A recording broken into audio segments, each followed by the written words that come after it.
everybody, it's JJ. I hope you are finding a way today to burn off all that turkey and dressing and other stuff. And I thought I was going to have more to burn out because the food last night was so delicious. But I just wasn't hungry enough to go back for third and fourths and fifths and sixths. And I guess the older I get and the more I'm trying to get in tune with my body, it's like, is it worth it? Or gonna just take some later? But this whole week's been an awkward week for me anyway, because for those of you who don't know, just 3 years ago this week, we lost my father. And so while everybody else was driving home for Thanksgiving to be with family and friends, me and my husband and my little one, we were driving home for Thanksgiving to clean up the mess of my father falling down in the house and trying to get together his affairs and start the process of getting him buried. And so that was right before Thanksgiving. And then the actual funeral was right before Christmas.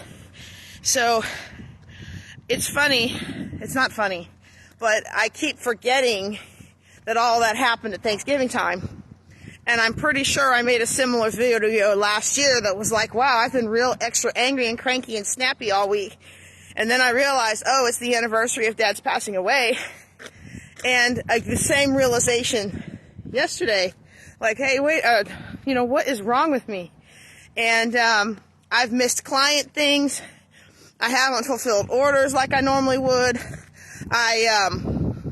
There's like things I could do for the business and I just didn't, like just a trail of lethargy and then anger, and I haven't been able to sleep right, and all of that together makes for one cranky JJ Conway.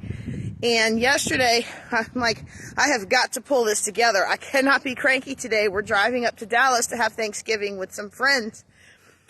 And it's like, Lord, why am I so cranky? And that's when the Spirit reminded me, because this is only the third time since the third holiday since your dad passed, that you are having to, your body is remembering everything that you went through with that sudden phone call that he suddenly died. Like he was in good health. Nobody expected him to pass away. And I wasn't ever real super close with my family, right? Like, I wasn't that kid. Let me come over here. My trail is if y'all can't tell, it's kind of rainy. My trail's all muddy, so I'm just walking in a loop. Like, I feel like this is a safe loop where I can walk and do the phone and not worry about getting run over, right? Because nobody really drives over here. But like, I was never super close with my family, but there were two people in my family who were really pulling for me to succeed in my ministry, and that was my grandma Denty and my father. And he's not my bio dad, but he adopted me and raised me as his own, and we didn't have a good childhood. Like, when I went off to the Air Force Academy, my mom had already divorced and remarried by then. But I was really happy to get away. And it wasn't until a long time after graduating, because when I graduated from the academy, he was incarcerated. And it took a few years after he got out for me to see if his jailhouse conversion really stuck, And, but after Philip was born, he came down to visit. He was a trucker, so our house was along his route. And we started new. We started a brand new relationship. And so it was precious to me. And sometimes we don't always show how much we care about something. Or we sometimes don't even know how much we care about somebody until they're gone. But the body knows. The body knows, and the body experiences that grief.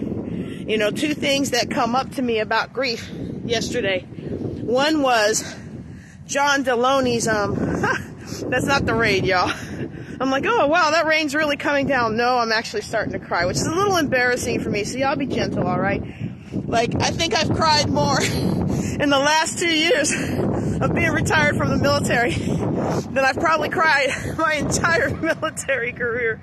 And just about random stuff that I thought I dealt with years ago, you know. But what came to me yesterday, actually there's 3 things that really helped me yesterday. But 2 happened before we went to my friend's house for Thanksgiving dinner. The first one was the example that Dr. John Deloney gives in his podcast. I forget the name of his podcast, but he's a Ramsey personality. So he talks a lot about the personal relationship issues that keep us from succeeding with money. And he was talking about how grief, when you're grieving, it's like you're sitting under this tree of grief, and the shade is on you. This shade of grief is on you.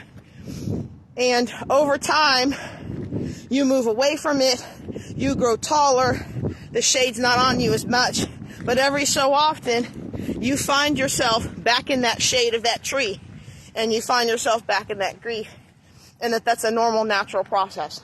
And so, that's one thing that, you know, when we are grieving, even if you didn't have the strongest relationship, and I don't have any regrets, you know what I mean? Like people, some people grieve that they regret this or regret that. And I saw that in my early days as a minister. So I've tried to live my life with no regrets. You know, like, I know I'm not really talking to my mom right now, but I don't regret that situation, because I feel like I've done everything I can to smooth things over, and nothing's good enough. You know, sometimes, and I'm sure she would say this isn't the case, but sometimes it feels like the only way certain people are going to be happy with you is if you say everything they do and say is right, and everything people do and say isn't right. My experience isn't your experience, and if I don't understand the experience you've lived through, then I can't possibly make a judgment about your life. It's like a friend of mine who, well, I'm not going to go into all that, but let me talk about the other thing with grieving. I'm getting all these texts now. I know I'm getting kind of long on that, but like, I could see it showing up, and I didn't understand how it affects me. And, come back to me now. Your mind isn't just your brain. Your mind isn't just your brain, right? So we think our mind is our brain. It's our memory and our ability to think and all that. But that's not just our mind. Our mind is the whole body. There is memory and reaction and mind, whatever the mind really is, whatever that is, it's in our whole body. That's why if I took a lemon right now and I bit into that lemon and you saw my face pucker up, many of you would pucker up. If I had a chalkboard back here and I screeched my nails down it and you couldn't hear it because I'm on a speakers and it wouldn't pick up that noise, but you would see it and your whole body would recoil. That's the mind is embedded in every cell of your body. And so it's not just what we remember, and it's not just what we bulldoze through so we can forget about the pain of this and the pain of that. And it's not just the intellect that says, well, I'm going to just think about the bright side. Because I tried to do that all morning yesterday. Like, instead of missing Dad, I could think about a legacy of generosity and kind-heartedness that he displayed to all his friends in his second half of life, friends who still come to me and tell me stories about him, you know. And then of course my grief spilled over into every other area of life. So then, you know, then I'm irritated with the family. I'm irritated. I took my son up to Lubbock, and we thought we were gonna have to cancel everything out because he made varsity. And so I'm calling these people like, I'm sorry, we're not gonna be able to come now because my son made varsity and we expect them to win this game. And then at the last minute they fall out. So I'm like scrambling to put everything back, and it all works into place, and I'm trying to be happy about that, but then the car breaks down. Not once, but twice. So it breaks down Wednesday, and at first I'm like, oh, big bite and bravado, financial planner mom, I remember those days when the red light on my car used to make me cry and cry and cry. But this time, that Monday morning, it was like, write the check, you know? And I was like, yeah, man, all my hard work pays off because I have the money, I have the savings, we're going to get this taken care of. It's not going to hurt my weekend. Well, that was the first time it broke down. When it broke down the second day, now I'm about to be in tears like, what is my poor son going to think? And how much is this repair is going to be? Because I already knew other stuff that needed to be repaired, and it's going to have to go into the emergency fund, not my checking account. But instead of focusing, and this is what I had to really do, is focus on the good side. But all I could focus on is, we took this trip, and now this is falling apart, and this happened, and this happened, and this happened, and this happened, and my new car is not here yet. Such first world problems. But it wasn't really about the car. It was the body's response to trauma, and me now recognizing that I'm really missing Dad. Like, like, have y'all ever done this? I can't be the only person that's ever done this, and I've done this in other things. Like, I'm all mad about this issue, and I'm solving this issue, or maybe not solving it. Maybe I'm going shopping, because that tends to be my drug of choice, right? People don't believe that because I'm not a brand name person, but I love to go click, click, click. You know, I love opening up those boxes. And you know you're a shopaholic now. You know you're a shopaholic if you get the box from Amazon and you're so excited to open it up. And as soon as you open it up, you're ready for the next box. You don't even care about what's inside anymore. You just want the next box. That's a shopaholic. And if you're that person, you and I are in the same boat. And it's time to let the Lord come in and heal. So for me, it's a red flag when I see that happening. And that didn't happen this time for whatever, because I'm saving up for a new car. And I already had to come clean to Mr. Man. I already spent some of that car money once. And I thought if I spent it on this new thing for my business, it would make enough money that I could put it back and then some. I mean, it wasn't gambling. My friends had did it, and they made plenty of money in their businesses. Anybody identify with me today? So I wasn't going to do that again. But that's, you know, these are flags, these are symptoms. And for me, one of the biggest symptoms is when I can't sleep. I can't sleep. And I mean, I have a lot of injuries and a lot of health concerns. But when I can't sleep, or when I'm snippy at my entire family, that's a sign that something else is going on.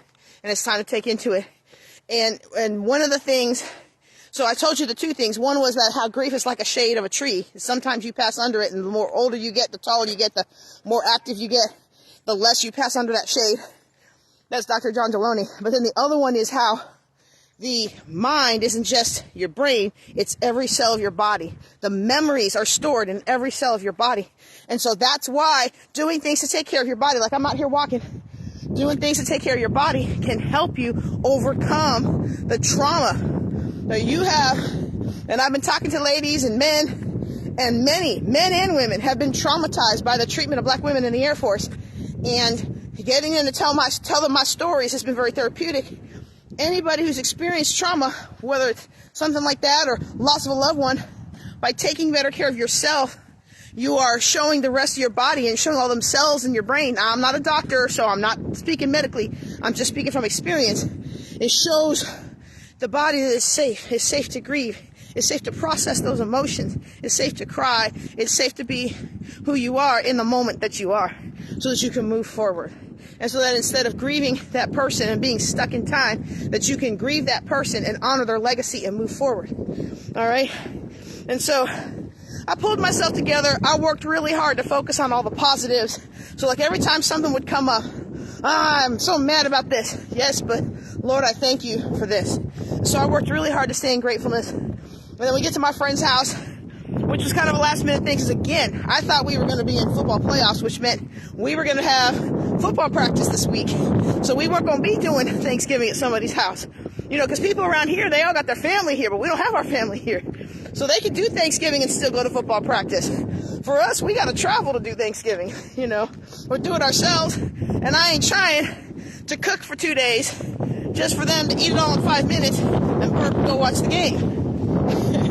I don't know. That's just, I'm tired of that. So we do order in Thanksgivings, right? But we couldn't order in because we weren't sure what was going on. Anyway, when I get to my friend's house, she's like, I have your sweater that you left behind. And she opens up one of the sweatshirts, y'all. She opens up this bag. She had washed it and folded nice and neatly. And it was one of my Pittsburgh Steelers sweatshirts that I can't remember if Dad bought it for me or if I bought it for me for the game we took him to in Houston. But it was one of mine that really reminded me of Dad. And so I immediately took off my sweater, my dinner sweater, and put that sweatshirt on. And I just snuggled up in it all night. And I just remembered the good times, you know. And I really wanted to send out like a million businesses sent me, oh, I'm so thankful, I'm so thankful. And Black Friday, like I normally do Black and Gold Friday right now. I'm so glad Shay Brown's releasing The Making of an Entrepreneur docuseries, because I guess that's going to be my Black and Gold Friday, because I just didn't have it in me, y'all. And I had to realize that that's okay. It's okay. And, you know, for one Thanksgiving, and take the time over the weekend to really grieve and really just sit in the fact that this is the new life, this is the new normal, and things aren't going back to what they used to be. And so if you've been watching, I appreciate you. I got a client call I got to take. I didn't make it back to the house, but hopefully, if you new client are watching, please forgive me. I got caught up in my story. And so the first half of our call is going to be with me walking home. But I really appreciate y'all. I appreciate your support. I appreciate y'all's patience. I've had a lot going on this year. And then with the doctoral work and everything. And, you know, I really appreciate those of you who don't just be with somebody when everything's good and they're making you lots of money, but you're also with them when things aren't that great. And you're also with them as they grow into a next phase of life. So I thank you and I appreciate you and I'm thankful for you. Y'all take care and be blessed.